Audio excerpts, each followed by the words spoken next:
Hi, kindergarten. I have a read aloud to share with you today. Today we're going to reread, so we're going to read again, A Piece of Home by Jerry Watts. Before we read this book today, I want to talk to you about our vocabulary words or our power words from A Piece of Home. Here is the first word. Say the word with me, brave.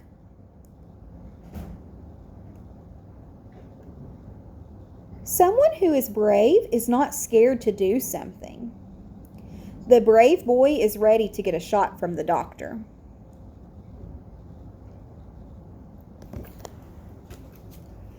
The next word is expect. Say that word with me, expect. If you expect something, you think it will happen. I expect the bus will come soon because it's always on time. What is something that you would not expect to happen? I would not expect a pink elephant to come to school. That would be silly. So expect means something that you think will happen. And the last vocabulary word that we're going to see today when we read is the word ordinary. Say it with me, ordinary. If something is ordinary, it is normal and it does not stand out. I used an ordinary pencil to write my story. See, it's just a plain pencil, not a shiny one. It's just ordinary. Something that does not stand out. Ordinary. Before we read, I want to take a look at our anchor chart about character clues. So let's think back to the story, A Piece of Home. Who are the characters in this story? The characters are the people in the story. So the characters are the little boy, the grandmother, the teacher, his sister, mom and dad. What's the setting? Where does this story happen? Well, it starts in Korea. But this story changes, the setting changes when they move, doesn't it? And it's going to talk a lot about school in West Virginia. And then let's think about the main event. What happens in this story? There's a big move. All right. When we read a story, we can look at clues in the pictures and text to notice how characters act, speak, think, and feel to help us understand the characters better. We use picture and text clues to describe what Tita, Mr. Gomez, and Quinto say, think, and do in the story. You remember that? So today we're going to reread A Piece of Home by Jerry Watts. And I have some questions I want you to think about today as I read as well. A Piece of Home.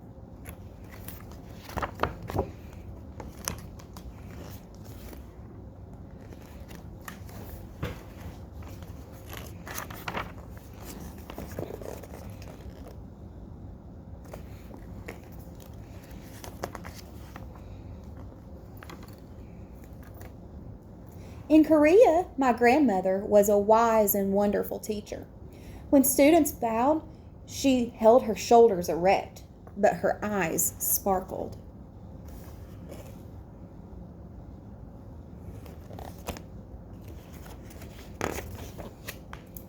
Even at home, my grandmother could find the extraordinary held within the ordinary, like how she coaxed her monongah shrubs to blossom into tansham flowers, revealing their bright red centers.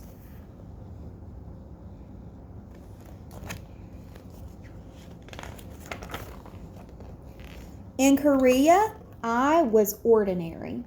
A regular boy playing and laughing and bossing my little sister, Say Ra. He was ordinary. Did he stand out? He didn't. I was not extraordinary, not different. I was just me, like so many others.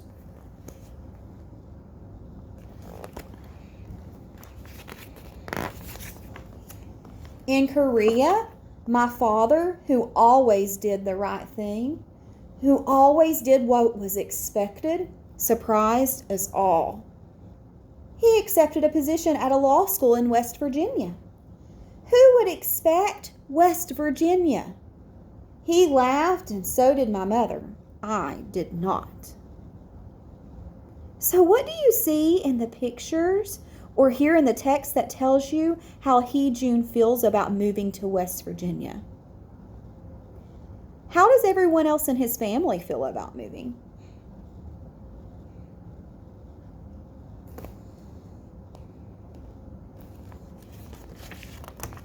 He's not very happy. It says Mom and Dad laughed. He did not.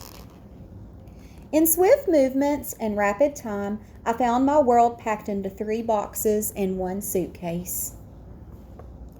Crated, nailed, and mailed to a house I'd never seen.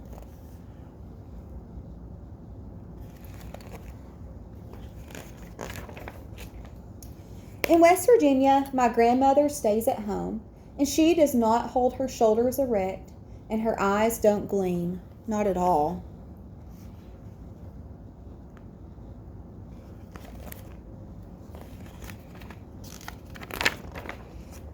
In West Virginia, I am not ordinary. I'm different. My eyes are not big and round like everyone else's, and my hair does not tumble in thick curls or make a golden halo around my head. My new classmates smile and talk, but it's a sharp noise, and their names sit like stones on my tongue. Steve, Tom. Why does June say that their names sit like stones on his tongue? He means that the names are really hard for him to say. They're a different language. He doesn't speak English, so those names are hard. They're hard for him to say.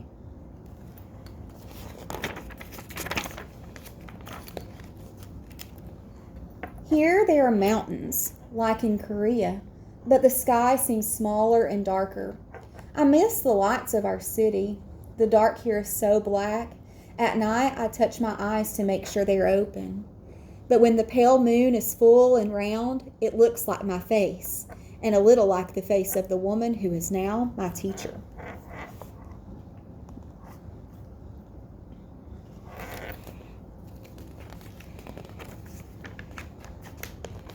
My teacher is nice. She tries to help. She speaks slowly, as if I'm stupid, lips snapping over sounds my mouth will not make. Can you say book? What is June's teacher doing?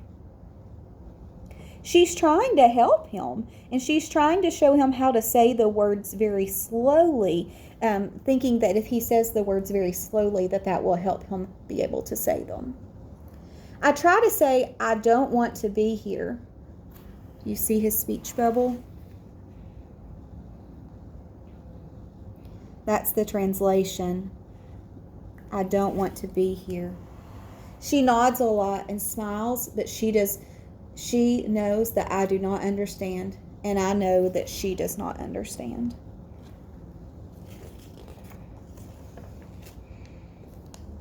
Sarah also does not understand. Recess is over. She bites and kicks and even spits on her teacher. My grandmother cries and tries to tell the teacher she is so sorry.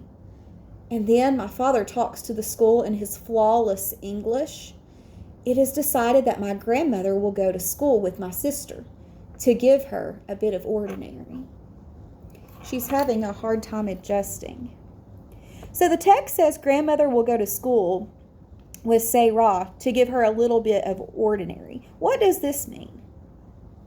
It means that grandmother will go to school with Sarah so she has someone with her that she knows that will help her feel more comfortable.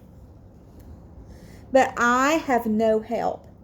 I wish I were little enough or brave enough to bite and kick and spit.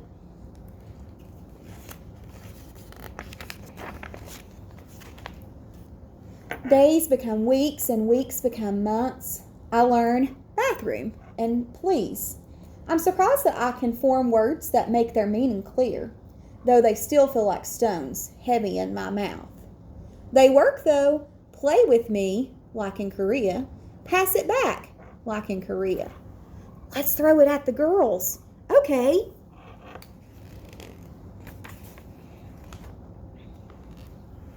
Grandmother is learning too, along with Sarah. At dinner, she tells us about the other children in Sarah's class and about their young teacher, newly engaged, who helps my grandmother with English at nap time. And my grandmother, with halting words, gives her advice. So how does grandmother feel about her new home now? What do you see in the pictures or here in the text? She's starting to feel a little better about it. She's looking happy and she's telling her family about her time at school.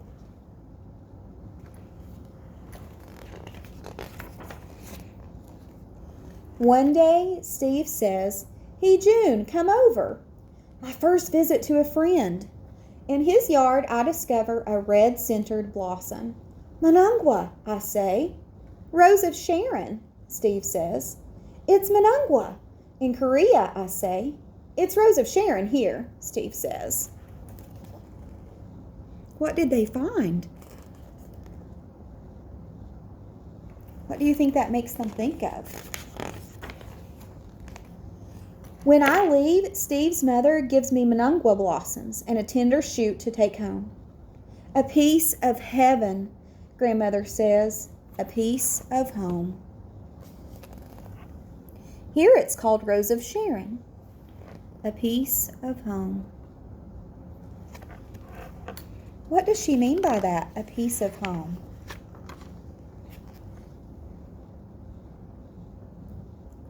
Why are the flowers so important to Heejun and his grandmother? What do they remind him of?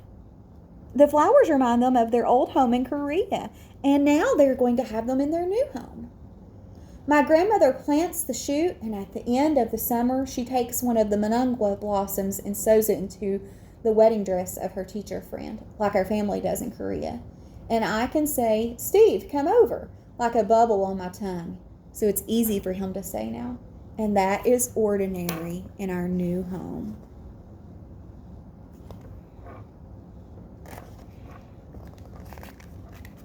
A Piece of Home by Jerry Watts.